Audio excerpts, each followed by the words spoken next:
Good evening, ladies and gentlemen. My name is Wayne Natishan. I'm the president of the Jasper Park Chamber of Commerce. I want to thank you all for taking your personal time to come out and join us this evening for the All Candidates Forum.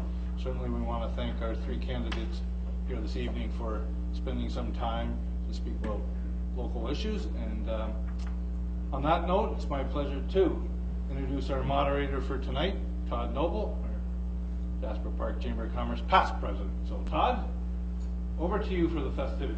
Okay. Thank you, Wayne.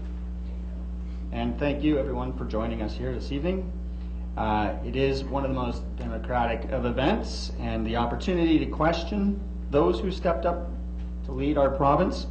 I am Todd Noble, the past president of the Jasper Park Chamber of Commerce and your moderator. I'm honored to do so tonight.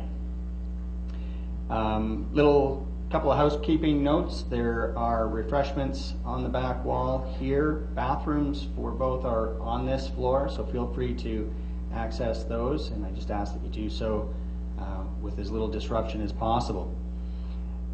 Candidates will have 4 minutes to make their opening statement, after which time questions from the floor will be welcome on a rotating basis. Each candidate will have 2 minutes to respond to the posed questions. And from experience, we have a couple of things that we'll ask of you. Those wishing to pose a question, please refrain from pre-rhetoric and get to your question as quickly as possible. Once the question's been asked, it will not be asked again. Please listen closely to all those asking questions and the answers to avoid duplication. Further, please refrain from directing questions to a specific candidate. Your questions will be posed to all three, who will have the opportunity to respond, and you will have an opportunity to speak to individual candidates informally at their designated spaces, which are just located outside the room here, once the formal portion of the evening is concluded. Closing remarks will be given by each candidate beginning at approximately 8:45, with each having 2 minutes to do so. Again, candidates have been asked to attend to their designated space just outside the room here for a minimum of 15 minutes to speak to those who wish to address questions personally, and we're asking of 15 minutes of the candidates, as we can appreciate the busy schedules that they are leading, coupled with travel time. A footnote to those present: this forum is being streamed as well to allow those unable to attend to participate. Thank you to the Fitzhugh and the Jasper Habitat of the Arts for partnering with resources to make this possible. With all that said, we can begin with the opening statements. The candidate order was just randomly selected moments ago, with Robin Campbell going first, Eric Rosendahl second, and Stuart Taylor third. So anyways, thanks Todd for moderating tonight, and I want to thank the Jasper Chamber of Commerce for hosting this event. As Todd said, this is one of the most democratic processes we have, and a chance for all of you as constituents to talk to people that want to represent you in Edmonton of what their views are moving forward. I'd also like to thank the other candidates for being here this evening, and it's been an honor for me to be your MLA since 2008. I've been a long-term resident of Jasper, and I've lived in the riding for over 36 years. As you know, I've served in various government roles, including Minister of Aboriginal Relations, Minister of Environment and Sustainable Resource Development, Government House Leader, Chief Government Whip, and lately Minister of Finance and President of Treasury Board, the highest position ever reached by a government MLA in this riding. I mention this because it speaks to the level of representation this region currently has within government. And I stand by my record as MLA for the last 2 terms. In Jasper, this includes getting the Jasper Junior Senior High School built, providing support for affordable housing in the community, funding for upgrades to the Jasper Activity Centre, the Jasper Library, the Museum, and the Legion Hall. I've supported and continue to advocate to bring regional commercial air service to Edson Airport to help grow tourism in Jasper and create economic opportunity in the region. I've supported endeavours such as the Jasper Folk Festival and various other community events. I think I've represented the constituencies as your MLA very well. I've had good relationships with all of our town councils and all of our boards, both the public school board and the Catholic school board. And as we look into the future, there are some stark differences between what our party proposes and what the other candidates are going to talk to you tonight about. The Wild Rose proposes a budget that doesn't add up, with $9 billion in new spending promises and $29 billion in infrastructure spending that is unaccounted for. They have not been transparent, and they refuse to say what they're going to find the money for the proposed budget. The NDs will talk about a proposed platform that will simply just kill jobs and investment in our province. Our plan is realistic and it's balanced by reducing expenditures over the next few years, increasing revenue modestly, while still being the lowest tax jurisdiction in Canada. It is a multi-year plan that will break the boom and bust cycle of the province while protecting frontline services, looking after the most vulnerable and our seniors. We will continue to invest in infrastructure so we can build the schools, hospitals, and roads that we need, and continue to make sure that we have the services that all Albertans have come to expect and deserve. I ask you for your continued support so I can serve another term as your MLA and continue to represent you in the government of Alberta. Thank you very much, and I'll turn the floor to the next candidate. Thank you. Ladies and gentlemen, brothers and sisters, it's time for a change. After 44 years, Alberta families can't afford the Jim Prentice plan to make you pay to get less. My name is Eric Rosendahl, and I'm currently running as the NDP candidate for the West Yellowhead. Since 1978, I've been advocating in this constituency with regards to labor, small business, First Nations peoples, the environment, issues involving our seniors, as well as for the families in our communities. I currently sit on the Yellowhead Labour Council, sit on the Executive Council for the Alberta Federation of Labour. Also, I'm a chairperson of the Forestry Resources Advisory Group, president of the Hinton Fish and Game, active member of Search and Rescue, and a husband and a father of two. I fit that in somehow. I'm an active, I believe that as an NDP candidate, a party known for its effective representation of small business, organized labor, First Nations, low and middle income families, students, the homeless, seniors issues, I can put my vast knowledge and experience to use in representing you in our constituency. Our current government is making your family pay for their mistakes. They are asking regular Albertans to pay more out of pocket while they cut funding by $160 million. $45 million cut from Alberta Health Services acute care, $89 million from education alone, $833 million from the municipal budget, $60 million from seniors' drug plans.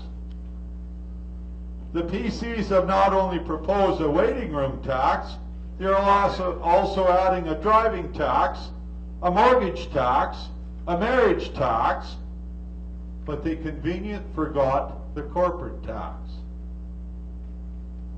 But they continue to ensure they are balancing the budget on the backs of regular, hardworking Alberta families. Together, Rachel Notley and the NDP will stand up to Jim Prentice's PC and take leadership for what matters to Alberta families. The NDP top priorities are health care, education, family priorities, and infrastructure. We aim to provide stable funding to lower waiting lists and improve our quality of health care. We want to catch up with the deferred maintenance of Alberta's crumbling infrastructure, and we can see it all over the place. Shorten emergency waiting times by making the needed investments in long-term care and home care and ensuring those services are publicly funded and delivered. We want to ensure our schools maintain high-quality education for Alberta's children and to ensure that the funding is stable for the next 4 years. Building promise schools to lower class sizes and improve education quality for all Alberta students. Increase inclusive education support, especially for our special needs students. We want to reduce our dependence on raw bitumen exports and create more jobs by upgrading and processing the oil here. We want to save more on our royalties when oil prices are high to shield Alberta families from downturns. We want to support economic growth in other sectors, including alternative energy such as wind power, value-added agriculture, and high-tech industries. So the choice is simple. It's time for change. On May 5th, vote Eric Rosendahl for the New Democrats.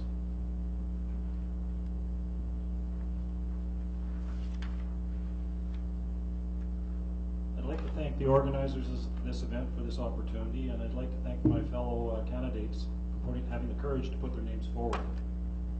My own view of this election is that I'm applying for a job, and that you, the electorate, are the boss.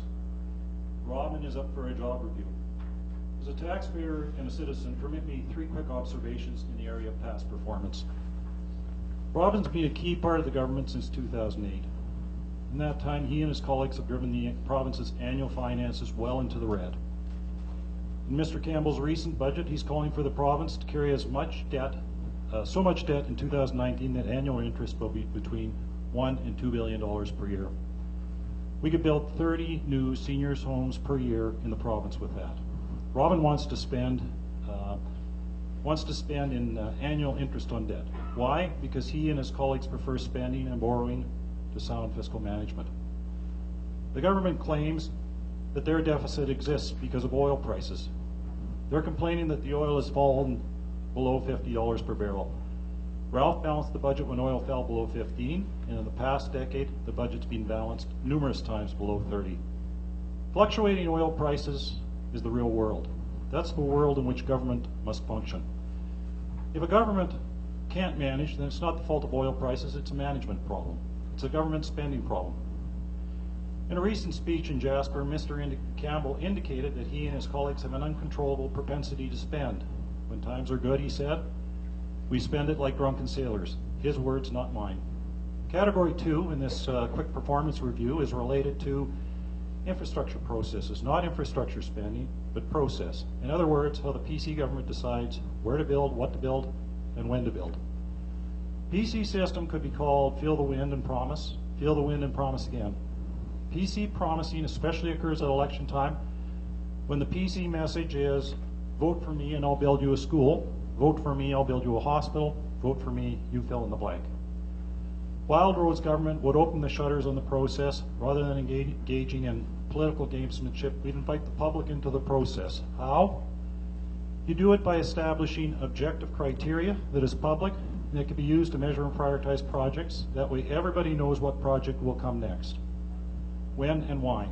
The idea is that we should determine infrastructure priorities by having cabinet ministers go around at election time, and promising is not the way to do it. People in Whitecourt were promised a new hospital in 96, 94, not built. People in Edson promised a hospital 2005, not finished, to be re-promised for 4 election cycles. Third area of our performance review concerns healthcare. Any government worth its salt should be able to run for re-election based on what is actually done, rather than repetitive promises that it'll do better. Healthcare, the Alberta PCs spend about 1/3 more than the national average, if you consider all factors including age. Yet we get less than mediocre results. Very few hospitals in the province are meeting wait time targets in emergency care. Seniors don't have beds that they need. Surgeries are constantly being cancelled. We have long wait times. Hospitals aren't adequately maintained. I'm running for Wildrose because I believe Albertans deserve better government than we've got. Albertans deserve a healthcare system that actually works. And Albertans deserve government that's accountable, fiscally responsible, transparent, and that stays away from debt traps. If you agree with me, I invite you to mark your ballot on May 5th in favor of good government by marking in favor of Wildrose. And for my concluding comments, I'll explain where our cuts in the budget are going to come from in detail for you. Thanks. Thank you, gentlemen. I now ask those with a question to proceed to the microphone, keeping in mind pre-rhetoric and duplicate questions. The microphone is located in the center of the room, just at the back here. The candidate's order of response was randomly selected, with candidate Eric Rosendahl having the first opportunity to respond, followed by Robin Campbell and candidate Stuart Taylor. The order will rotate accordingly. allowing each candidate the opportunity to offer their first response. May I have the first question? Any questions coming in from the streamed audience? Last year's reported return values from a barrel of oil were around $80 return for Norway, $34 return for Alaska, and $4 plus a little change for Alberta. Currently, with $1 trillion savings fund in Norway and growing, what will your party action be in regards to changing the corporate tax and royalty programs so as to create long-term and sustainable forms of resource revenues that will actually benefit Albertans' current and future programs? Thank you. Well, that's an interesting question. It comes up a lot.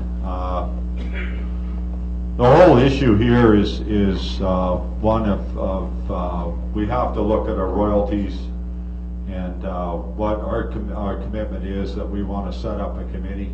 We want to look at the royalties issue very seriously and determine what we need to do. We think that's a fair thing to do. We want value for our resources. Right now we're not getting it. Albertans are not seeing or reaping the benefits of what's going on currently in the government. It's very important that we address this issue, because after all, these oil reserves, oil and gas, and they belong to all of us, and we should all benefit. And right now we're not, and we got to do better.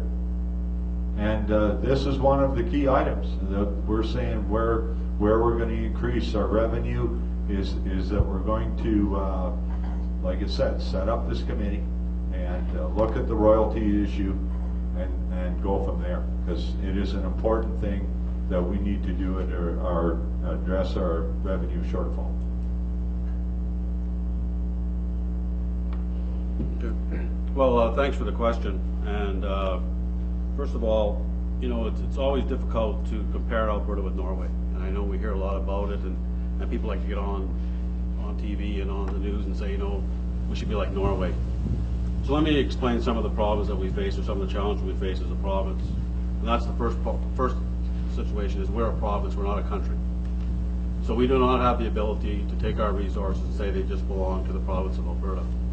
We send money to Ottawa every year, and I can tell you that from 1993 to 2013, we left $149 billion in Ottawa. And that's money that went to different provinces as far as equalization payments for the haves and the have-not provinces. Also, when you look at the tax structure in Norway, they have 28% sales tax.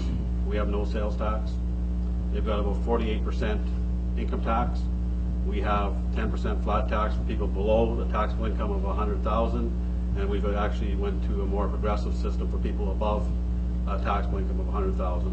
So, and also I can say to you that with the low oil prices, and actually if you see what's going on in Norway right now, people are still getting laid off, and you know, the fund's not helping them.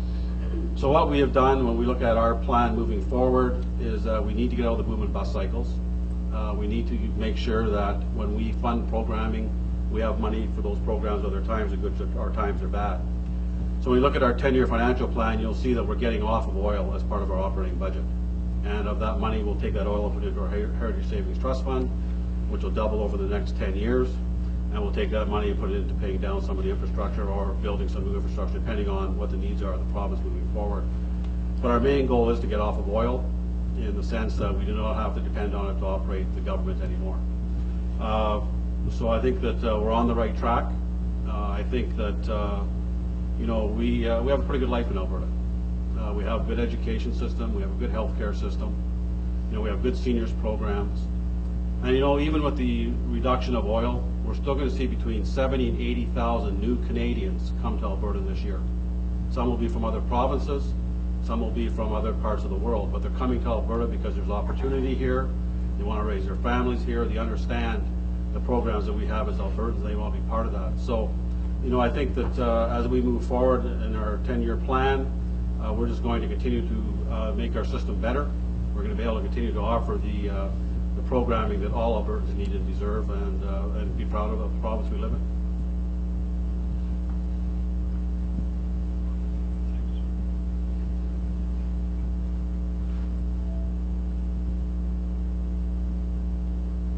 We started our Heritage Savings Trust Fund in the 70s. It's worth the same today as it was when we started. Norway started in the 1990s, and sure, yeah, you can't compare it, but theirs is worth a trillion, like you mentioned. Alberta, we have a spending problem, not a revenue problem. We outspend Liberal Ontario by about $2,500 per person per program. We spend 30% more on healthcare than the rest of the country. Yet we get average or mediocre results. Frontline workers do excellent work there. Wild Rose Party has no plans for any corporate or royalty increases. No plans for corporate increases. One of the things we're going to do is we're going to end corporate welfare and handouts. And one of the biggest things we have for corporate welfare and handouts are the $1 billion worth of sole source contracts, for example, that the PCs gave out in 2013, 2014. Put that into perspective. When you buy a car, if you don't shop around, you can spend 20 to 30% more. And that's what we've done with $1 billion in 2013. Wild Rose Party is also going to build up the Heritage Savings Trust Fund when we have savings. We're going to put 50% of the savings away for 20 years until we have $200,000. The other thing I'd like to remind you is be careful when people talk about 10-year plans. Remember, Alison Redford had a plan, and that plan was to have an $8 billion surplus in 2015. And we don't have that. We have quite a deficit right now, a $13 to $15 billion deficit. So that's the history of the PC party and long-term plans. And I would like to, I have some issues. The government is way too complex for me to have to make a real assessment of the pros and cons of all the programs and how effective they are. And we as shareholders, we should have a little more, we should have some analysis of it. And I myself, I think one way of analysis, to get an analysis, we got to get some experts. And I would think that we could get some experts in Auditor General's from the Auditor Generals, and I myself, I think it's not a good idea to have an Auditor General's report once a year, and I think that we could have an increase in Auditor General's department, and perhaps have some quarterly reports, and I think everybody that is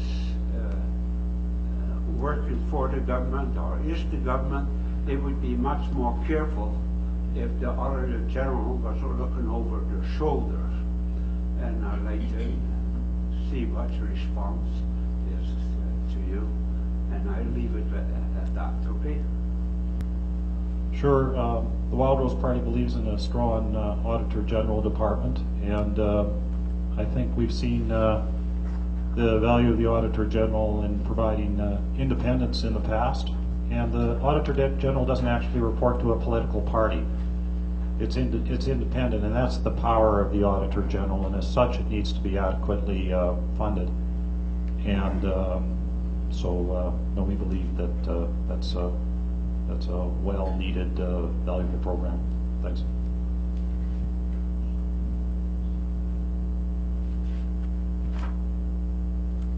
Just looking up a note here that I had.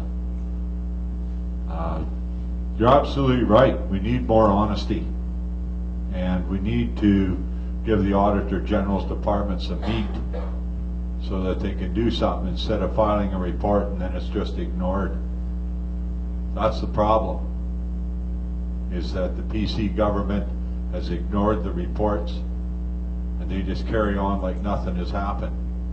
And that's the problem here, is that we need to ensure that there's ethics in the government in the first place, and when the auditor's report is given down, that you review the report and you go through the findings and act on it. that's important that we do that, because it's kind of a check and balance, and you need that to make sure you're fair and honest in what your dealings are. Well, that's a good question, and you know, after my friends went through their notes to find out what their parties say, let me tell you what happens in government. The Auditor General has the ability to investigate any department he'd like to investigate.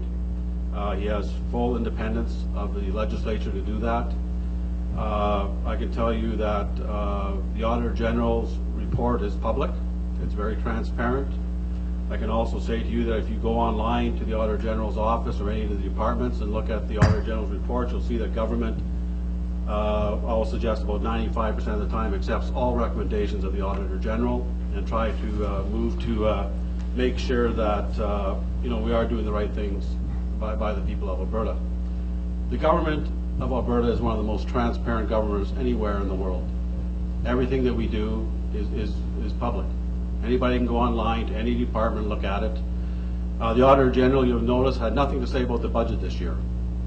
He was very happy with the way that we reported the budget. We did so under the Canadian Principles of Accounting, and he has had nothing to say in the paper about it. Whereas you remember last year he had some concerns.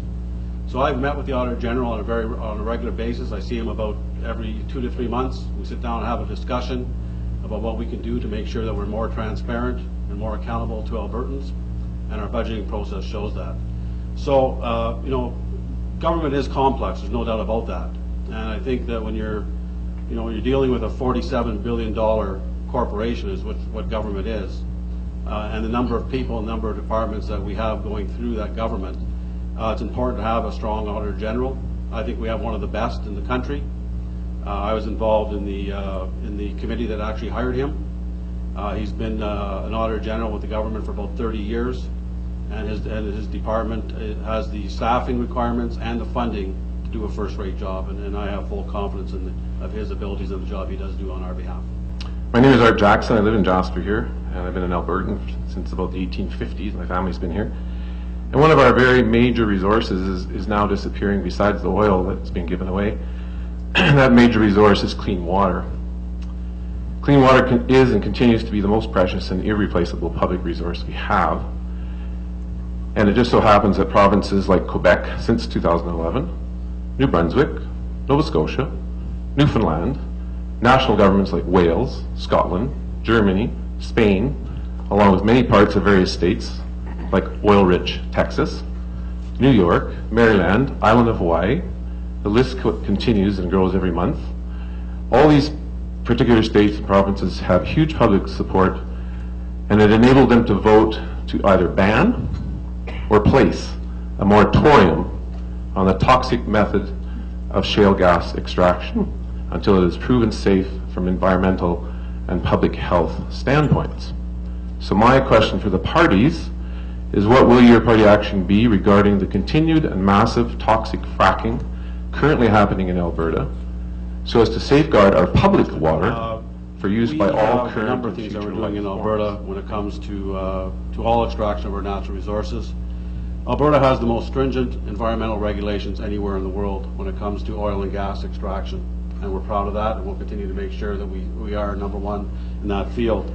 The other thing that we've done is, when you look at our land use forums and planning that we're doing, it's all based on watersheds. So we've done the Lower Athabasca, we're doing the North Saskatchewan right now, we've done the South Saskatchewan, next will be the Peace. And so we're very conscious of the fact that the importance of water in this province as we move forward. So we will continue to monitor the water usage of the oil and gas companies. We will be very conscious in what water licenses we actually give out. We know that there's parts of the province that we just can't give water licenses out anymore, whether it's for industry or whether it's even for communities that want to grow. And when you get down in the southern part of the country, along the Milk River watershed, for example, we're just not giving out water licenses because we can't afford to. So we will continue to make sure that we have very strict regulations in place. We will continue to monitor, we'll continue to learn, and we'll continue to do research to make sure that we are looking after our water and that we are providing opportunities, economic opportunities for Albertans into the future.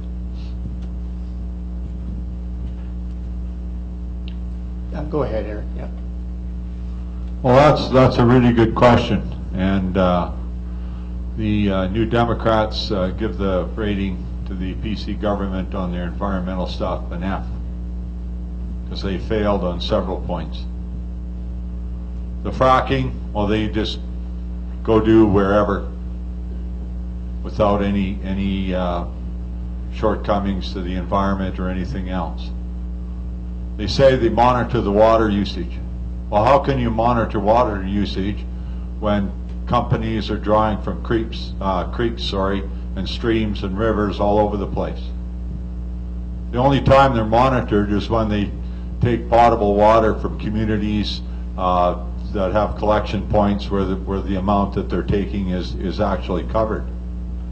But nothing's monitored when they're drawing from, say, the Athabasca River for the process of fracking and those kind of things. It's not controlled at all. Fracking is a serious issue. We need to look at it seriously. I know that there's been problems with it.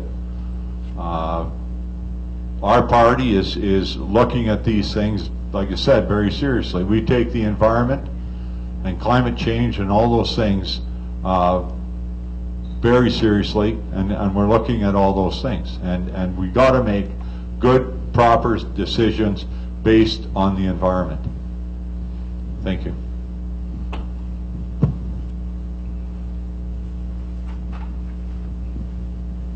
Yes, water is the new gold.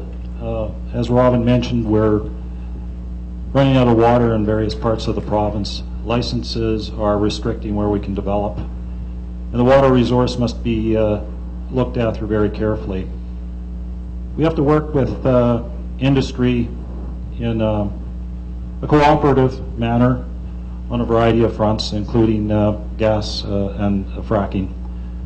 Some of the things that the Wild Rose Party will look at is regarding water quality, is independently conducting water quality testing in all industrial projects to ensure that downstream water quality is unaffected. Promote water conservation by eliminating regulations that make it impossible for developers to implement new conservation technologies such as grey water recycling. Work with local residents and stakeholders to preserve and protect critical provincial landscapes on the eastern slopes. These are the slopes that provide a lot of the water for the province that we use. And we unfortunately have had some bad incidences with water quality in this province. We've had one of the worst dam failures into the Athabasca River. I think that was under Robin Campbell's watch, when we had an earthen dam that blew out and caused coal pond to go into the Athabasca River, and basically it was an earthen dam in front of a large body of water at a coal mine that either the Department of Environment didn't adequately inspect or didn't keep good records, and it caused a major problem.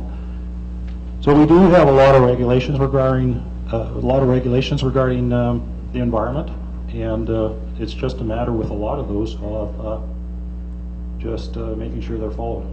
I would like to know, in 2011, an amendment was made to the Alberta Election Act, where we were supposed to going to vote every 4 years. Now we find ourselves going to vote after 3 years. I would like to have the candidates give their view on whether the Election Act is just an amendment, is just a thing that we can flip around, or etc. Thank you very much. Well, it's a piece of legislation that we're supposed to follow. It's too bad some people decided that they didn't want to do that.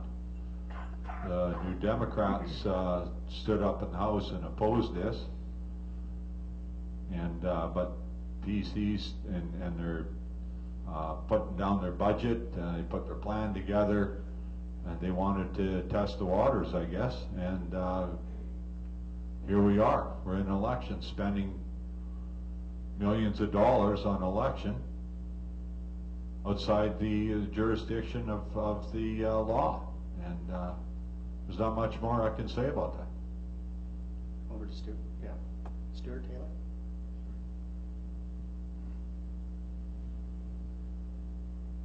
The Wild Rose policy is to have fixed election dates and to stick with those election dates. In fact, that was the PC policy 3 years ago, and a number of members of the PC party stood up and adamantly defended the fixed election dates, saying it took guts and courage to have fixed election dates. But $28 million, $30 million, we have a party that wants a mandate rather than go and follow the law of the elected legislature.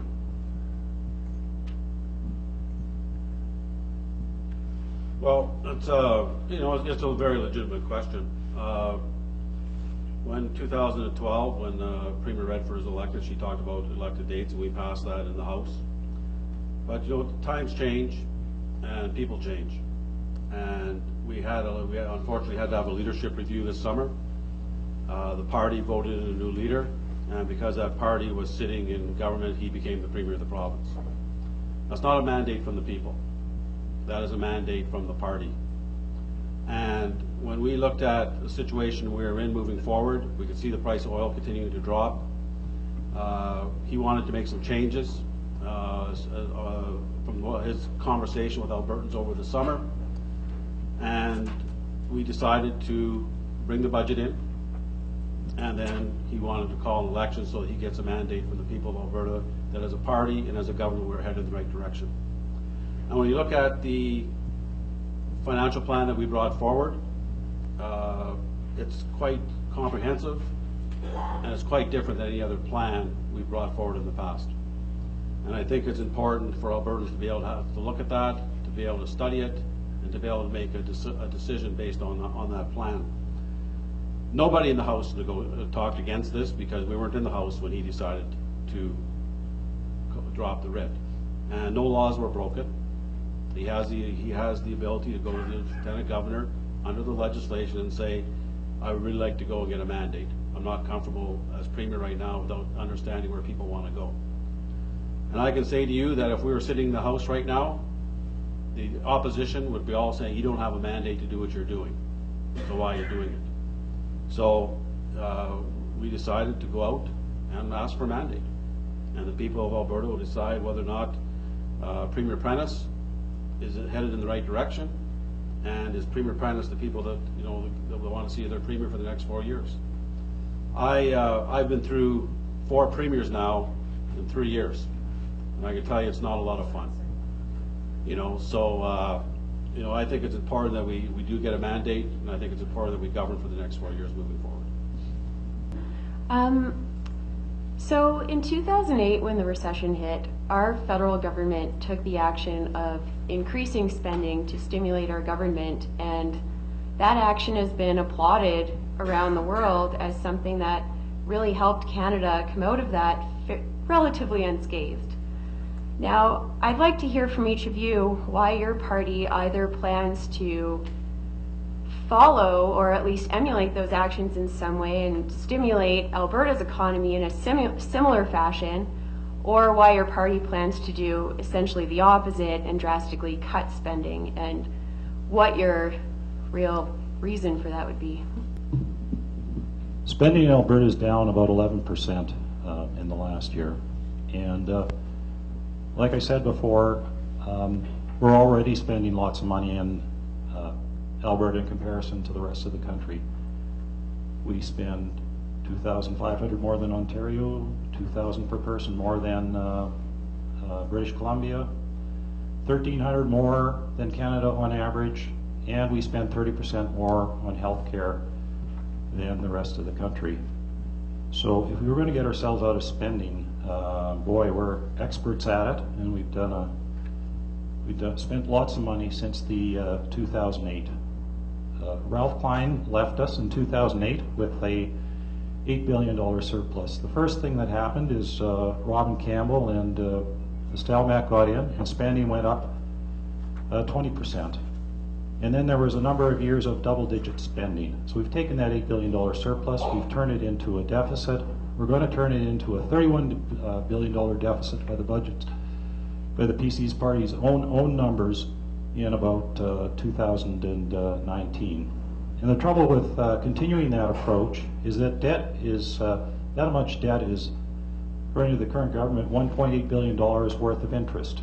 That's like trying to go for a swim with a rock around your neck. It's not even the equivalent of mortgage debt. It's more like credit card debt. The government of Ontario is in that problem right now, and what's happening there is debt is one of the top 4 or 5 budget items. They've got healthcare, education, human resources, and debt. And that's the type of thing that we'd like to avoid, and not have any tax increases, and avoid that serious debt problem. Okay, I think Robin Campbell. Well, thanks for the question, and I think that there's, first of all, we have to differentiate between 2008-9 and where we are today. In 2008-9, you actually saw a global meltdown of financial markets. What you're seeing in Alberta right now is an oversupply of oil, and it's dropped the price per barrel down. Of course, that's hit our operating budget quite hard. So we are looking at about $9.6 billion last year in oil revenues coming to the province. We ended up about 8.7. This year we're looking at about $2.8 billion. So that you can see the difference that we're facing. So why I would suggest that you would want us to continue to govern is, first of all, is to look at our plan. Our plan is very balanced. It takes into account the fact that we do have to reduce some of our spending. We have to become more efficient. We have to look at streamlining programs, making sure that we're not duplicating programs. Some programs might be redundant. And we're going to do it over a period of time. And the reason we're doing it over a period of time is that we had the ability to talk to a number of economists from right across North America. And they were all very clear on one thing, is that Alberta is in great shape. We have no net debt, and we have the best balance sheet anywhere in North America, so we can weather this. The second thing they all agreed on is that to cut too quickly would put the province into recession, and to raise taxes too much could put the province into recession. So what you see in our plan is that over 3 years we will reduce spending by $8.6 billion. We've increased revenues by $1.5 billion this year, and I think $2.4 billion next year, 2.4 the year after that.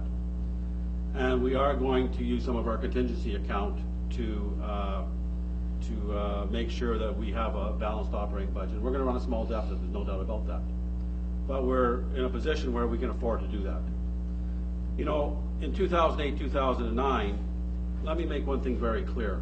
If Premier Stelmach would have not done what he did, it would have been 80,000 Albertans out of work. We are going to continue to build infrastructure because we continue to grow as a province. And we have people coming here. We need new schools, we need hospitals, we need roads. So we're going to continue to build those, and that's going to keep Albertans working.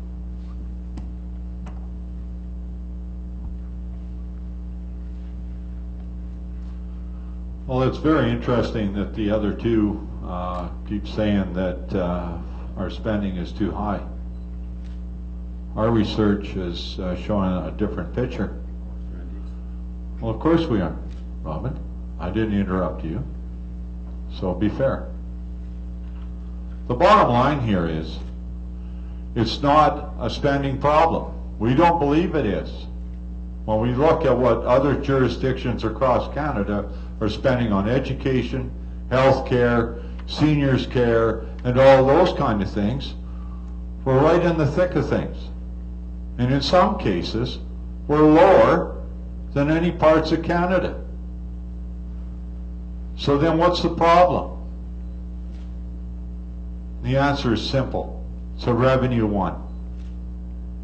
We do not collect enough revenue to pay for the services that needs to be provided. That's the bottom line of it. So how do we propose to do that? Well, there's things like I said before, we can increase the royalties so that we're getting fair dollar for our resources. If we can get off the roller coaster And hopefully, by collecting fair royalties, we can pay for the services that families require and need. The other thing is to stop selling our resources down the pipeline. They're bound and determined to sell our jobs down the pipeline to Texas. We're of the opinion that we should build the refineries here and sell value-added products. We're going to create more jobs and more money for the Alberta economy. That's what we need to do here. Thank you. Hello there. In the opening remarks, I heard a mention that seniors drug program would be cut by about $60 million. My question to the candidates is, what plans do they have to change any of the current seniors' health benefits? Well, I was going to address that in my closing comments. We aren't cutting senior drug plan by $60 million, and if actually we look at the budget, we haven't touched any seniors programs. We understand the importance of seniors programs. Our population is getting older. Actually, if you look at Premier Prentice's plan, one of the things that he is doing is making more spaces for seniors, whether it's daily assisted living or long-term care. He's actually, Minister Johnson has been able to leverage a number of dollars to actually increase the number of spaces that we were originally going to put in place. And in this riding alone, we're looking at the Parkland Lodge in Edson. We're putting a new lodge in there. The new hospital at Edson has actually doubled this number of long-term care beds from about 40-some to 79. We're adding 46 long-term care beds to the Good Sam's facility in Hinton. So right across the province, we are doing what we can to make sure that we have spaces for our seniors and make sure that we continue to have the program that they need and deserve moving forward. Go ahead, Eric. Yeah. We need to invest in our healthcare system. We have no choice. We have to. I mean, you look at the situations in the seniors' care the way it's gone in this province. The drug plans, the seniors in some situations are having a tough time trying to make a go of it. And this is the bottom line. We have to invest in seniors' care. We have to invest in lodges and all these kind of things so that we can improve the care for our seniors. Our seniors built this province. They deserve better. That's our bottom line.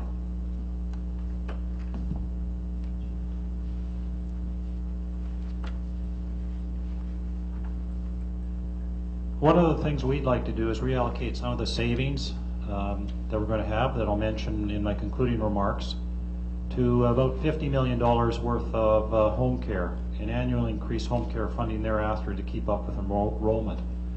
We'd like to empower seniors to stay at home as long as possible. In fact, 95% of seniors, that's where they want to be. They don't want to be in a home. We're also going to restore funding cut by the PCs to and backdate inflationary increases for long-term care facilities that look after dementia, Alzheimer, and high needs conditions. And the Wild Rose has fought for seniors when it comes, and we will ensure that senior facilities meet meal, bathing standards, and the policy of the government to separate married couples if they live a certain distance apart. We will end that policy. And I think, of course, the big thing that we're going to do is a lot of seniors live on fixed income, and their income only goes up by half the cost of living. Doesn't get to be inflation indexed. So fighting the 59 tax increases that are going to cost a family of four about $2,500 is going to put about $600 into every senior's pocket that wouldn't be there if you elected a PC government. So the first question that we have is somebody from the community has asked, how will you work to sustain nonprofit organizations during this time of economic uncertainty?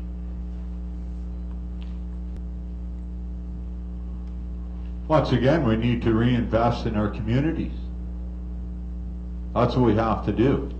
and the NDP is bound determined to do this, is that we need to invest in the communities and the programs like FCSS, for example. It's one of our issues that what we want to do is to increase the funding to the communities, so then the FCSS will have more money to address issues and concerns in the community, and that's important. The bottom line here is, over the years, the Alberta government has cut all these programs back and put some of the onus on the communities to carry forward with these programs. We need the funding to do this.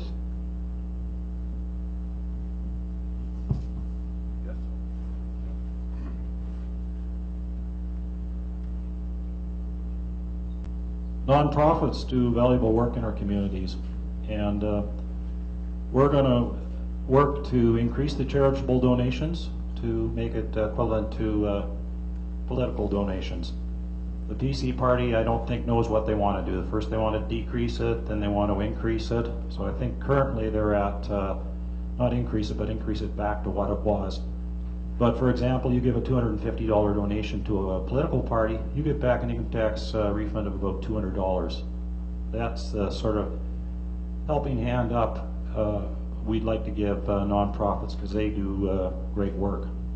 We'd also like to reallocate some of our savings to needs-based alternatives to healthcare, decentralize decision-making to regional health authorities, to allow more freedom to work with nonprofits who are very successful in meeting the needs of communities, invest in preventative care strategies, index and increase funding for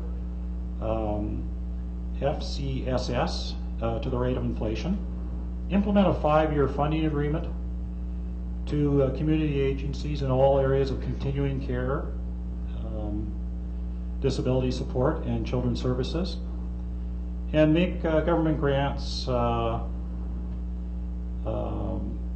more flexible as to the type of child care that they can be used for, and increase access to those grants for parents in need. Thank you. Well, I think that, again, non-profit organizations do play a very critical role in society as a whole. But I know from being the MLA over the last 7 years that we have some great nonprofits in West Yellowhead, whether it's Jasper, Hitnets, or Grand Cache, and I know that they do a very good job. We have the grant programs in place for them to apply for grants to help them with their process. We made sure that we didn't cut the FCSS funding through Human Services, and we'll continue to work with those groups. We also decided not to reduce the taxable credit for charitable donations. We'll see how that goes. But people said that they want to donate more, so we'll see if that happens moving forward for our nonprofits. But again, when we look at the nonprofits, as we do all programming, I think it's important that when we raise money or donate money to these organizations, we have to make sure the money gets to where it's supposed to get to, and that's the front lines. So when we donate to nonprofits, it's important that money is used to look after the people that nonprofit is set up for. And that's one of the concerns that we have in government as a whole, is that we need to make sure that when we do dedicate money to a certain program, that the money gets down to the frontline services and gets down to make sure that we have qualified people providing those services. And that's one of the things that we have to look at right across the board with all of our funding and all of our organizations right across Alberta. Okay, thank you, candidates. I know we have a couple of questions here outstanding, but we have allocated some time for a break, approximately 10 minutes, at which time we will come back. We can take further questions. So if we came back for 10 after 8. And was there any order of questions? Ready? Go ahead, yeah. Hi, my name is Monica Schaefer. There have been several questions about energy, and so there has been lots of opportunity for people to talk about the inevitable thought that at some point we do need to transition away from the fossil fuel economy. I think many people have a general understanding of that for many reasons. You know, there's the obvious one, which is climate change, and then there are other reasons as well. It's a very, very polluting industry, and it's getting ever more polluting as the easy oil is running out, and the oil that we are now using is the dirtier oil.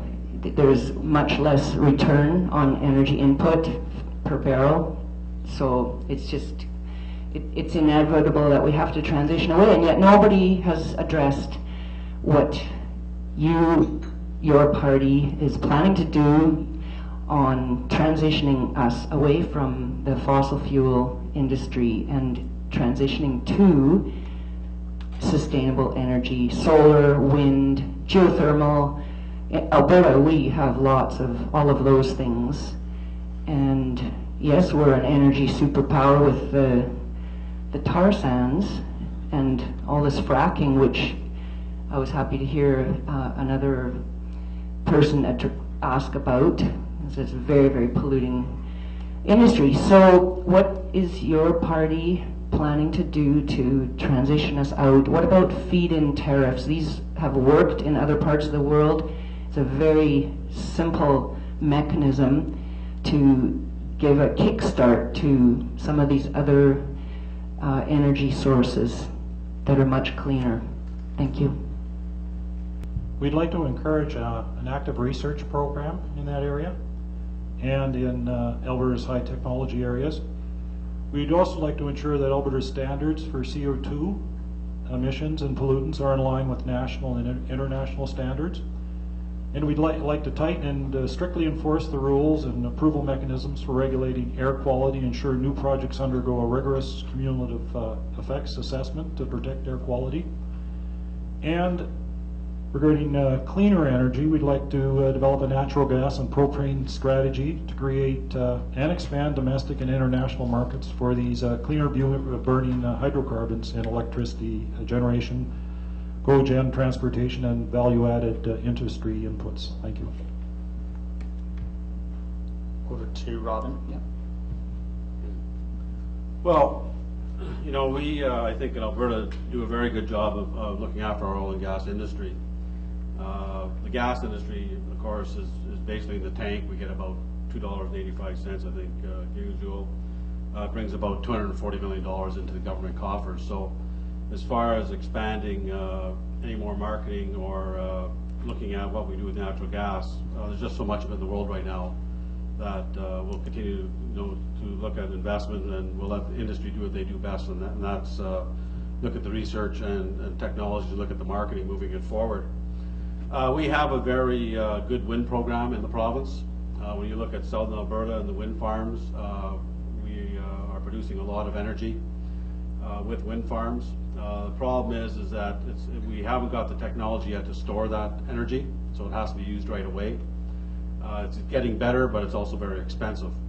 When I was the Environment Minister, I actually talked to a number of key people within municipalities looking at some of our brownfield sites, both in Calgary and Edmonton, where we could actually put solar panels on these brownfield sites and use that to create energy moving forward.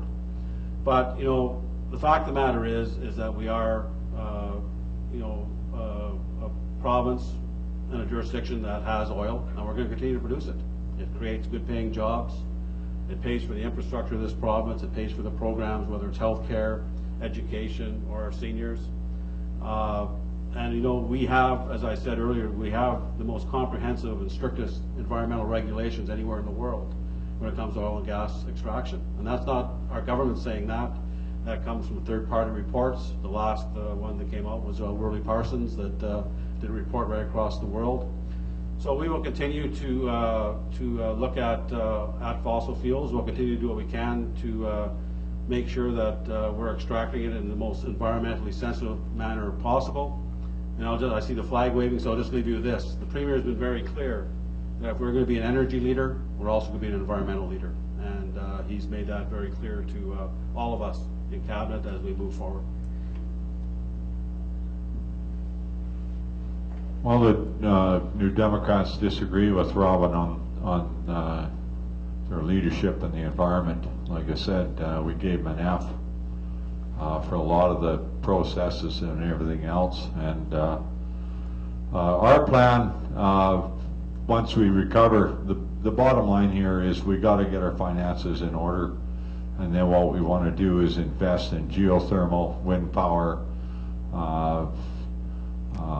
those kind of processes where we're going to wean our way from the fossil fuels. I mean, it's important to have the fossil fuels for our economics and that kind of thing. It is important. It fuels our economy, yes. But there's other things out there that we can be doing to wean our way from these things. And the NDP are good supporters of the environment, and we look at these things, and we look at investing in these processes, like I said, geothermal. We look at all the hog fuel that we are generating. I mean, why can't we have energy processes, instead of using coal, use hog fuel to produce energy and those kind of things. So it's important that we invest in those things. It's something that we promote, and that's something that the NDP is proud supporters of the environment. Good evening, gentlemen. My name is Tony.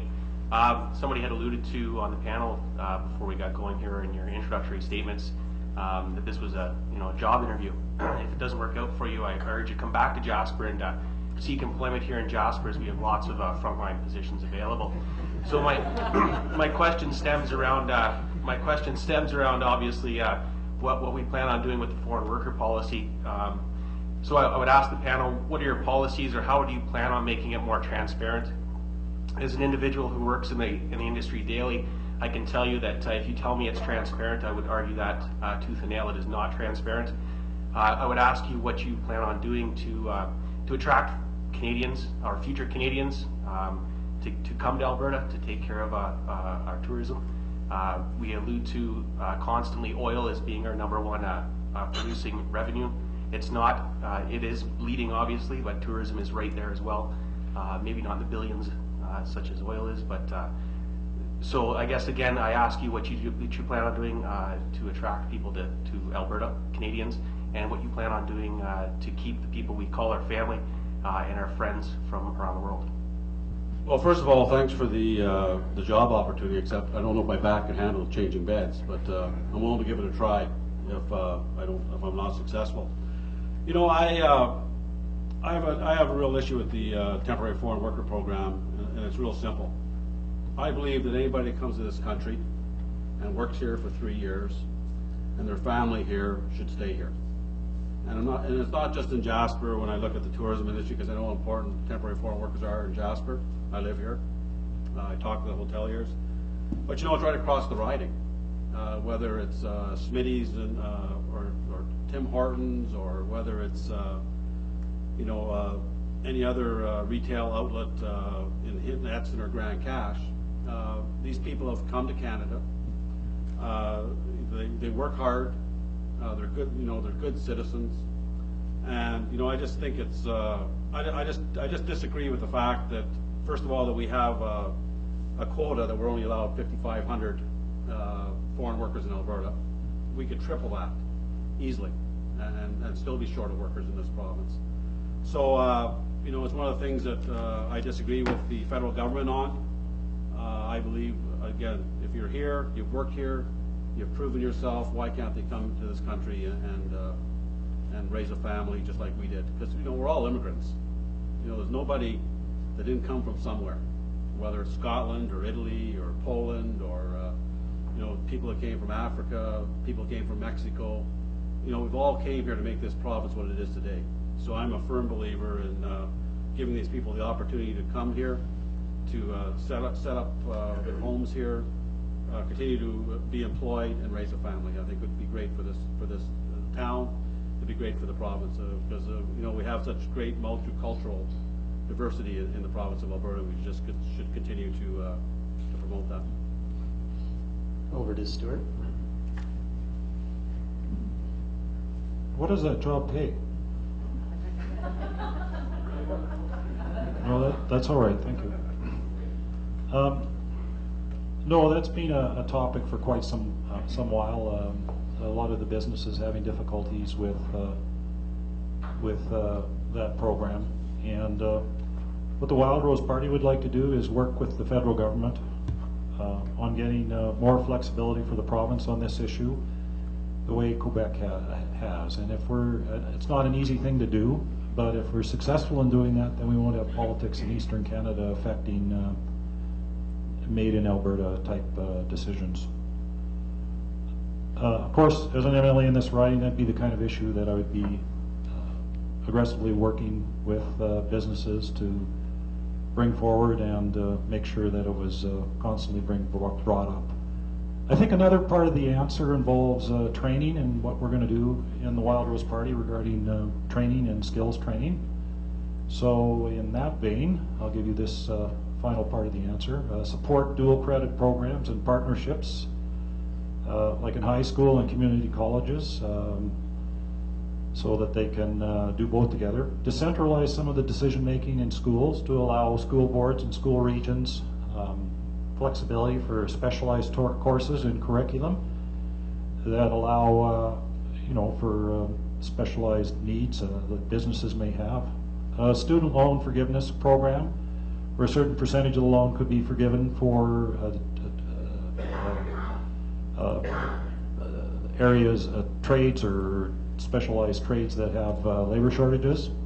And of course, investing in internet-based learning and other technologies in order to open up additional post-secondary opportunities in areas that are difficult to get the post-secondary institutions to have an actual physical presence.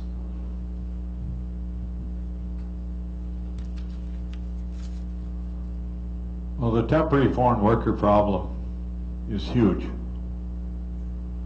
The Alberta Federation of Labor and I, being part of that, have looked at this issue for a long time now, ever since it was introduced into Alberta. And it is a huge problem.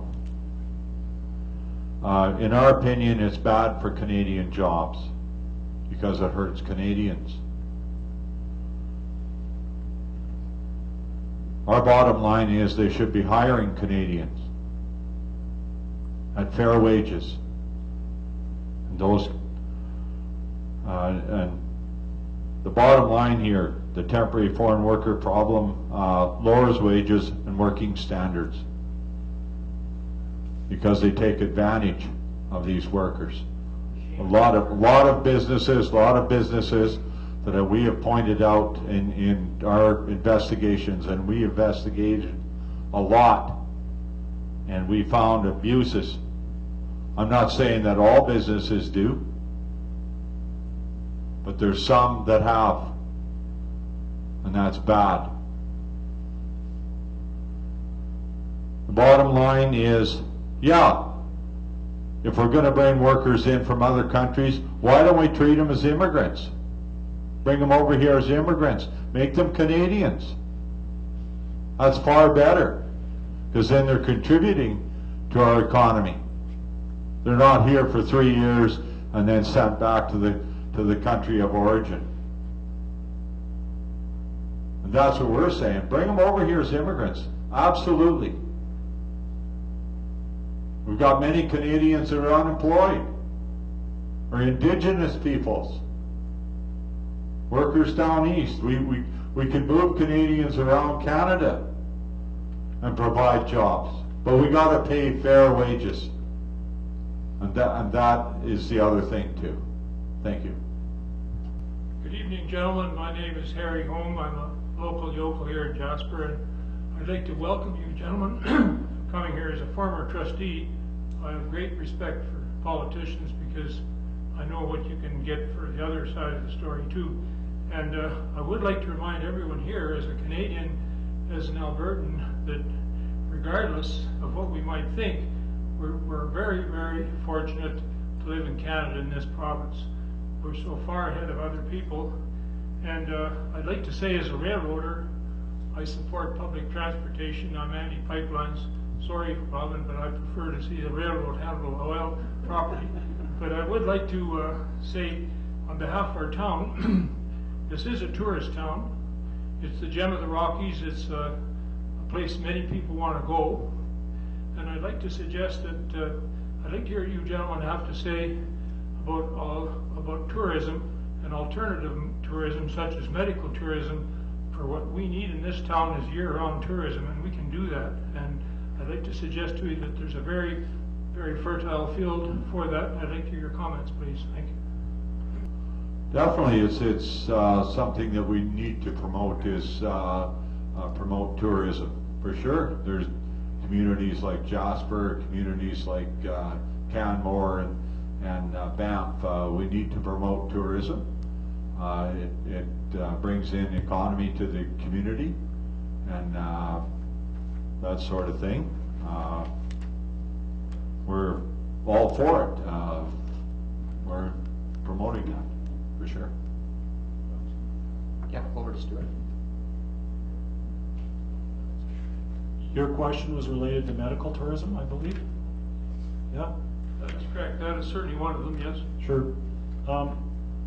No, I think one of the fundamental principles in the Wild Rose Party is to, on the healthcare side of things, is to decentralize decision-making to the extent possible, to allow regional health boards the flexibility within the budgets that they have to determine where there's programs that can be developed, programs that have needs, that can be specialized niches if there's a cluster of treatment opportunities in an area, and that sort of a decentralization would lend itself. The current government, first of all, they centralize to a super board, and then they try to decentralize, so they don't really know what they're doing.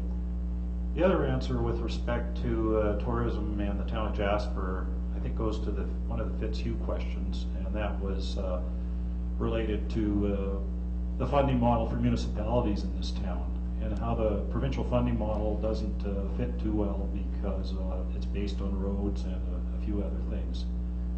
So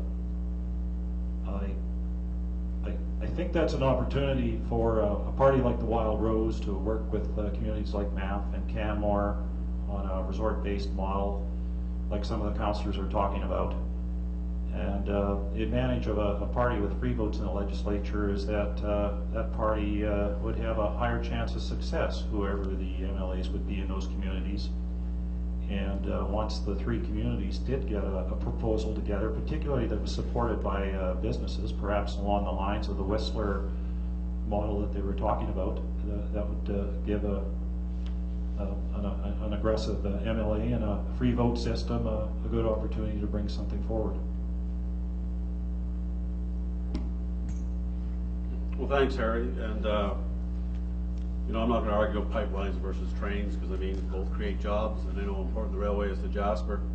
But as far as the tourism piece, I think that we need to continue to build on the tourism. And one of the things that I'm working on, and I would suggest that we'll probably go to the federal cabinet very shortly, is the regional airport in Edson. We have put money into that regional airport to the tune of $7.5 billion to fix the runway, not only for the water bomber base, but we'll be able to land 737s in Edson. So we'll be able to have direct flights from Vancouver to Edson, Calgary to Edson, Toronto to Edson, where we can then have people come from Edson into Jasper, just as they do from Canmore into Calgary. And it's about the same distance. So I'm pretty excited about that because it's going to create real opportunities right along the whole corridor of Highway 16, along the eastern slopes, and then of course with the final destination being Jasper, Alberta. So I'm very excited about that. As far as the medical tourism, I have no issue with the concept. My only issue would be public dollars. So I would not be in favor of taking public health dollars and providing to set something up and then having people from around the world come and use that facility over Albertans. And that's, I guess that would be, what you're saying is similar to what the Wild Rose platform is, where they're saying that they'll take public dollars and send it out of country, out of province for you to go get a medical procedure done someplace else. because of some bogus waiting time system they've set up. So, you know, I'm for the medical tourism piece, but it's got to be private dollars, and we got to make sure that it doesn't affect our public healthcare system, because we have people that need that system and don't have the money to do something else. So we have to be very careful moving that forward. Evening, gentlemen. I'm Leo. I'm wondering how each party feels about rapid transit between Calgary and Edmonton, and perhaps a safe toll highway to Fort McMurray. The party doesn't have a position on a toll highway to Fort McMurray.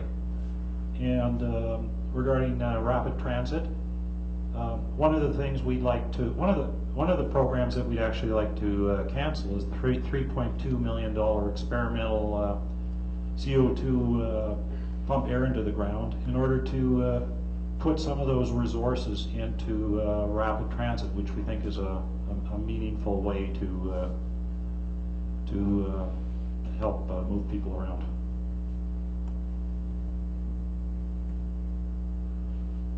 Well, definitely, we need to look at these things. It's important for the climate change, especially for the rapid transit. It would cut down on the amount of automobiles going up and down the highway there for sure. It's all part of climate change and being environmentally responsible.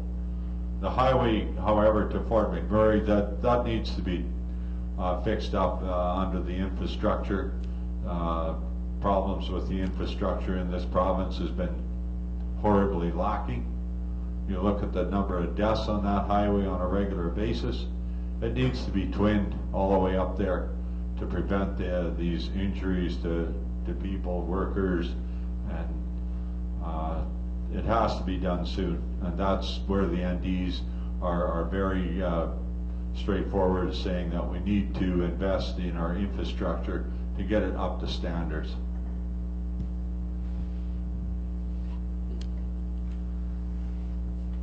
As far as the rapid transit, we've looked at that. I would suggest that it's just not economically feasible to do that. If it was, I would suggest that private enterprise would have stepped forward and said we want to be involved in putting that in place. So there's a number of costs involved with it, both at the Edmonton end and the Calgary end, as to where you'd have it actually end up being. Also, do you stop in Red Deer? Red Deer would want to be part of the system. And then you've got the whole issue as to property rights and buying people out for the land that we need for that system to happen. So if somebody privately was to come forward and say, you know, we're interested in investing in rapid transit, then as a government we'd probably sit down and have a very meaningful discussion with them. But for us to do it as a government, and the fact that we'd have the money that we'd subsidize, it's just not feasible right at this point in time. As far as a toll road to Fort McMurray, you know, that we wouldn't do that right now.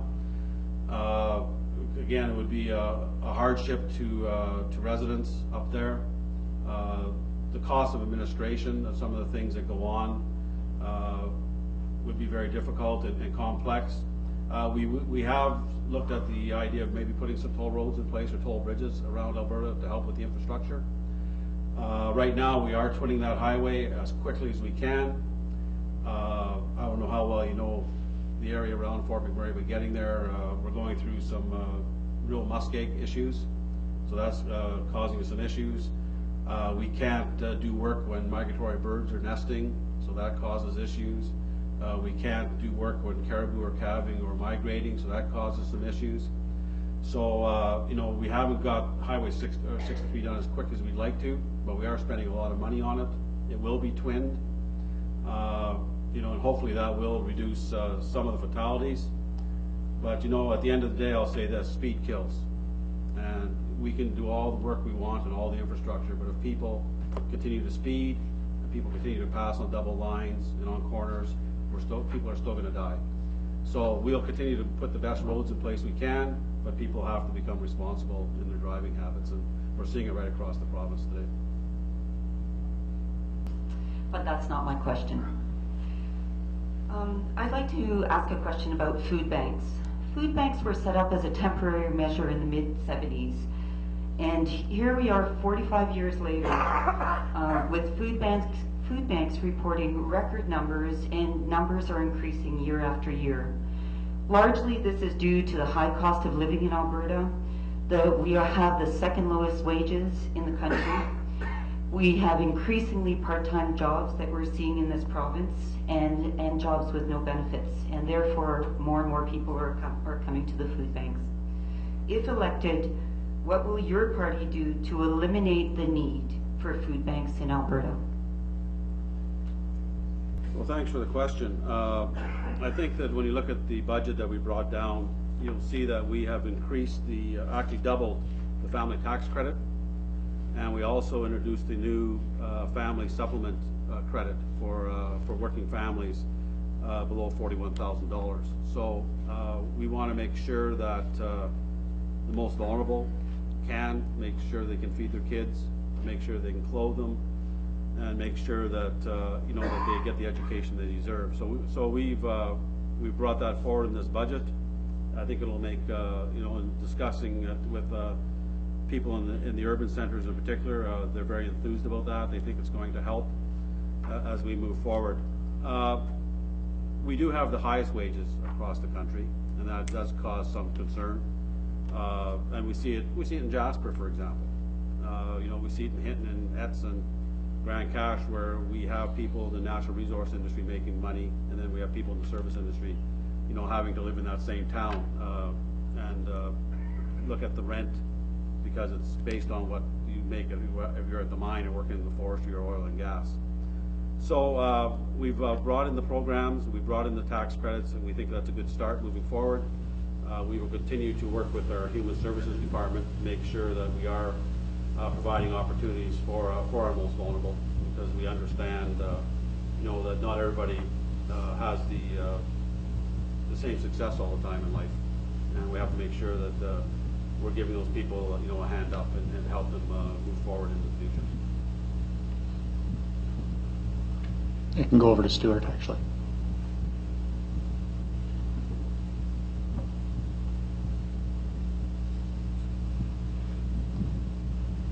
Yeah, I'll just reiterate some of the things I said before when I was talking about nonprofits.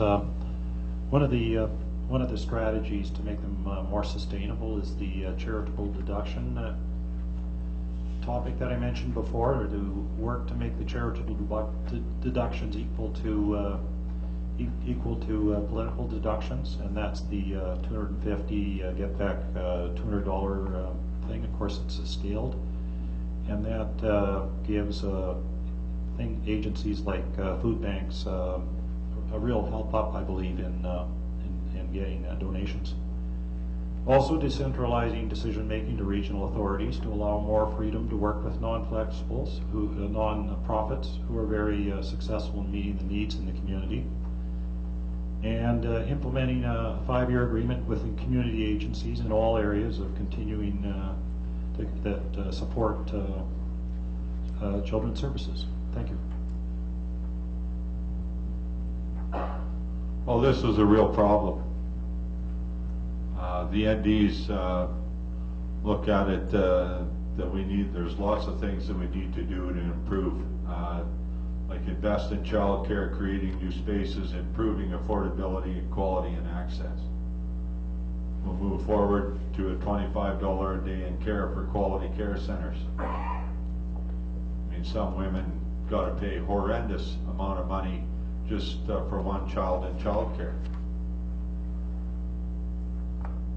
More children and families in Alberta are facing growing inequity and poverty because of the PC initiatives. I mean, that's a huge problem, and they've created this. The other issue, you talked about the wages. Well, maybe we should get to the situation where we end up having a living wage, where people can actually live on the wage that they're earning. They say that it's going to cut jobs, but then how can you have a job if you got to work at 2 or 3 different ones just to make a go of it? That's not fair either. So we're saying that should have a living wage. The other thing the NDs are promoting through the long term from now till 2018 is that we want to raise the minimum wage up to $15 an hour by 2018.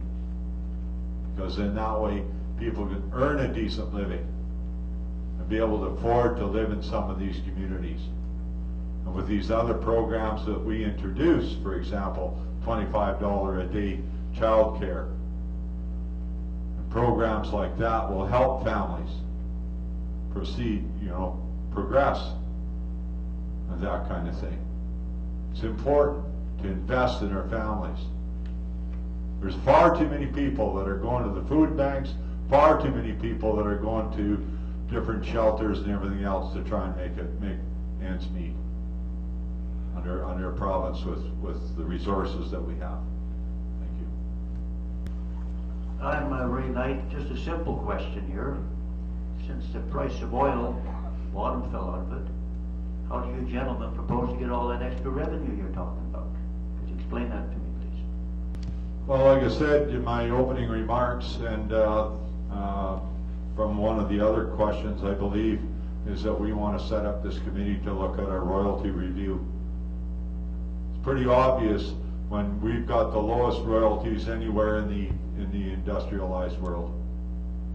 There's something wrong with that. Who's benefiting? We know we're not. Alberta families aren't either.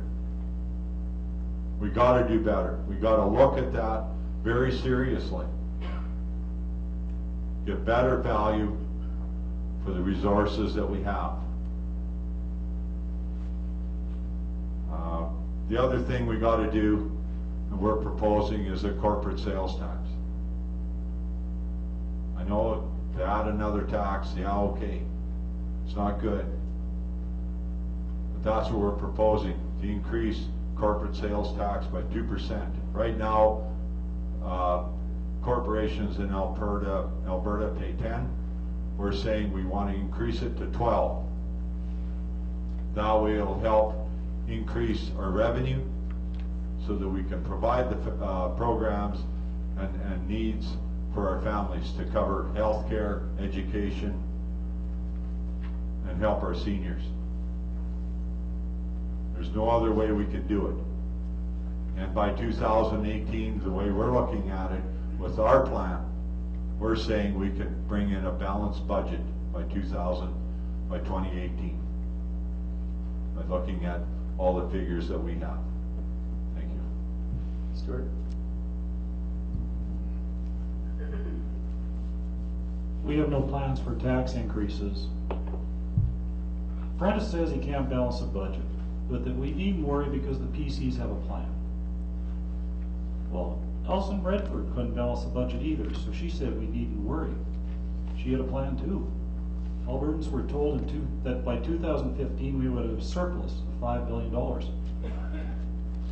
Now it's 2015 and there is no big surplus. There's one thing about every PC economic plan that's entirely consistent, whether the Premier's Ed Stelbach, Redford, or Prentice. Every PC plan is based on the assumption that the current PC government doesn't need to balance the budget.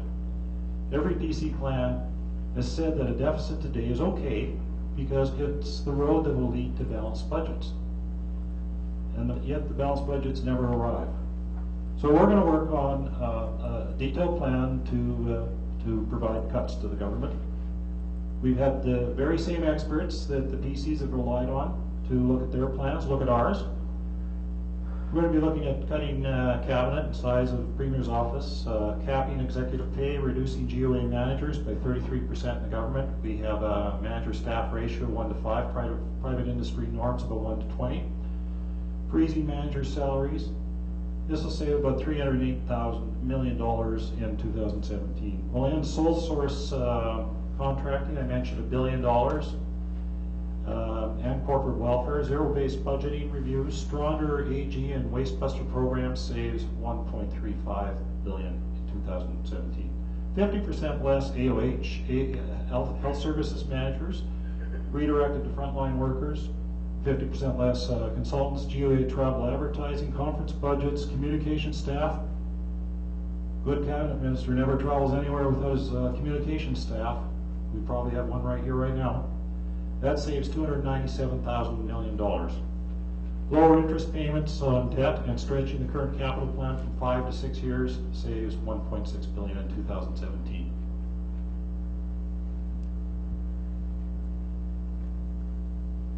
And Robin. Well, thanks for the thanks for the question, and I think it's an important question. The reality check is this: when you look at the NDP plan, their new spending is actually $22 billion over 5 years. So where are you going to get $22 billion?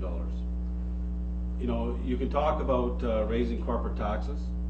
The fact of the matter is that we compete against the rest of North America and the world to look at reinvestment in the province of Alberta. I've been talking to companies in the polypropylene business that want to come and use propane because we have an abundance of it in Alberta. But the fact of the matter is we're competing with the state of Louisiana. They have lower wages, they have lower taxes, and they're basically saying you can have the land, come and do business down here. So when you say that you're going to raise corporate taxes, you're basically going to kill the investment climate in this province. New businesses aren't going to want to come to Alberta. So where are you going to get your $22 billion for?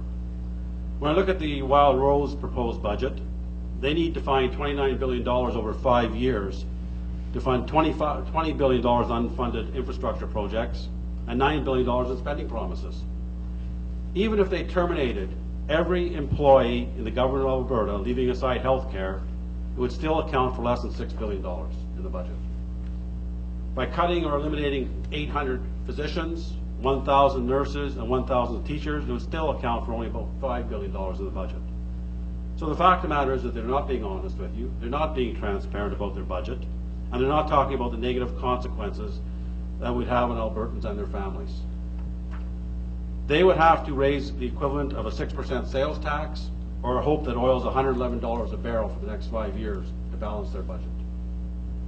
The Progressive Conservative government has a plan that gets us back in the black in 3 years. In 10 years, it gets us off of oil. We build the Heritage Savings Trust Fund, and we pay down our infrastructure debt. You know, I'm usually a pretty positive guy. You know, I came here in 1979, and this is a great province, and we need to understand that, and we need to appreciate that moving forward. And under the PC government, over the last 40 years, we've led a pretty good life. And I can say to you that under our Premier Prentice, he will balance the budget. He cares about this province. That's why he ran. Premier Prentice didn't need the job. He ran because he believes in public service, and he ran because he wants to do what's right for this province, not only for his kids, but for his grandchildren. And he wants to leave Alberta a better place than when he was here. So thank you very much for that. Thank you, Robin. Thank you, Robin. Thank you, everyone, for your questions thus far. And thank you to the candidates for their informative responses. We are nearing the end of this forum, and we will invite the candidates to deliver closing remarks. Once again, the candidate order was drawn prior to the beginning of the forum. With that said, we will start with Stuart, and then Eric, and then Robin. This might sound like a bit of a repeat, but it's because of the last question, so little repeat's not too bad. Interestingly, the only party in the legislature that's taken a stand in defense of taxpayers and in defense of the Alberta Advantage is the Wild Rose. We'll balance the budget in 2017 without raising taxes and without cutting frontline services. How? We'll eliminate 3,200 upper-level loaded government management positions. The Government of Alberta has a manager-staff ratio 1 to 5. Private industry norm is 1 to 20, 1 to 25. We'll end corporate welfare, none. We'll eliminate sole-sourced contracts that have enriched so many friends of the PCs, guaranteed open bidding processes in all government contracts. We'll end March Madness, the bureaucratic spending spree that wastes millions when government agencies empty bank accounts at the end of the year, fearing their budgets will be trimmed. Wild Rose would terminate the PC practice of politicized infrastructure spending. Never again will a PC party run around at election time and say, vote for me, I'll build you a, you fill in the blank. By requiring full public disclosure of infrastructure priority lists, including costs and the reasons for the timing of each project, we can dramatically improve efficiency. Money will be saved by extending current infrastructure program from 5 to 6 years for low priority projects. Roll back 30% pay of PC cabinet ministers gave themselves, 8% pay hike MLAs pocketed. We'll ban MLAs from being elected under one party, then crossing to another without first facing a by-election. We'll establish true fixed election dates. Healthcare is a mess. Wild Rose will redirect savings from extravagant AHS executive pay, perks, severance towards cutting waiting times. We'll expand patient-based funding. Funding should go with the patient to the service providers and non-profits to enter the field. In education, Wild Rose will ensure that the new school projects and modernizations are aligned with priorities determined by the school boards and not minister. Further, Wild Rose doesn't supports local boards utilizing their own resources, including the reserves. I'm running for the legislature because I sincerely believe Albertans deserve better government. If you agree, I invite you to vote Wild Rose. Yeah, you're up there. Okay, the PCs in Wild Rose want to cut your family's health care and education. The Wild Rose also, according to their leader, stated they are willing to allow people to go elsewhere to get hip and knee surgeries done to lessen wait times. Is that not a push for two-tiered health care? PCs failed to earn Alberta's full and fair value for their oil and gas by maintaining one of the world's lowest oil royalty rate structures, even when prices are high. They squandered Alberta's annual natural resources wealth, failed to achieve greater value-added processing in Alberta, and have focused only on more exporting pipelines for unprocessed bitumen, sending our jobs down the pipeline to Texas. Alberta falls below the national average when it comes to spending on public services. As a proportion of our overall economy, no province spends less than we do, at just over 10%. What is the real culprit? We say irresponsible tax and royalty giveaways. Paltry tax and corporate profits, flat tax giveaways to the wealthy, and penny on the dollar oil royalties make it impossible to pay for basic services or even save for the future. We as Albertans can do better, and we deserve better. As part of the NDP, we believe that Alberta students also deserve to have the best job opportunities in the summer. That's why the NDP will help open the doors for young Albertans by restoring the STEP program and undoing the damage caused by the PC reckless cuts. The NDP will also work with the Alberta Indigenous peoples to build a relationship of trust and ensure respectful consultation. We will implement the 2007 United Nations Declaration on the Rights of Indigenous Peoples. I guess I got to wrap it up right away here. Challenged on all this, Mr. Prentice, I'll just finish up real quickly here. Challenged on all this, Mr. Prentice is telling you and your family to look in the mirror because his government's bad choices are your fault. Alberta can do better than this. It's time for change. We need a government in Alberta that cares about jobs, that works to build a better economy, that serves the needs of you and your family. On May 5th, I'm asking for your support. Vote Eric Rosendahl, NDP. Well, thank you, and I like the comment that this is a job interview. So let me start off by saying I love my job. I've done it for 7 years, and you know, I've met a lot of great people across this riding. I've learned a lot about the province of Alberta. It's a big province, lots of complicated issues, but you know what, there's no place I'd rather be than the province of Alberta, and there's no place I'd rather be than the riding of West Yellowhead. I've worked hard with all of the councils, the town councils. I have a good working relationship in Jasper, Edson, Hinton, and Grand Cache. I have a good relationship with the school boards. I have a good relationship with nonprofits. I've worked hard to advocate on their behalf. I've worked hard to advocate on the behalf of all of West Yellowhead. I've said I'd do things, and I've delivered. And if you notice in this campaign, I haven't made any promises to anybody. I haven't said to anybody, vote for me, I'll build you a school. I haven't said, vote for me, I'll build you a highway. I said, vote for me because over the last 7 years, I've stood up for the people of West Yellowhead, and I've done everything I can to help all of our communities continue to grow and to continue to prosper. And that's what your MLA has to do. It's not about, you can talk about party politics and what the party's going to do, but at the end of the day, what is your MLA going to do for you? Is your MLA prepared to stand up to the party and to the government and do what's best for your people in West Yellowhead? And I've done that. And because I've done that, I now hold the highest position in the government next to the Premier. I'm the Minister of Finance and the President of Treasury Board. I got there because I stood up for our riding. I told people the way it was. I don't hold carrots out, but I'm very respectful. I'm very polite. And you know what? I don't think there's any challenge that we can't fix. And when I've met with town councils and I've met with school boards and we had issues, I've always been very positive. I've always said, let's look at some different options. Let's think outside the box. Let's see what we can do to get what needs to be done. And because of that, you know, we have a new hospital in Edson. We have a new school in Jasper. We're going to have a new school in Grand Cache and in Edson. We have affordable housing in all our communities. We have good road structure. We're bringing in a regional airport that's going to continue to grow tourism in Alberta and in Jasper as we move forward. So on May 5th, when you go and put your X in the ballot box, think about what the job of the MLA is and think about who's done a good job for you over the last 7 years. So on May 5th, I'm asking you again for your support, and I will continue to work with you to make West Yellowhead the best riding in Alberta. Thank you very much. Robin, Eric, Stuart, thank you very much for your informative replies, answering our questions. That concludes the provincial election forum for Jasper. Please join me in thanking those who partnered to bring this forum to you.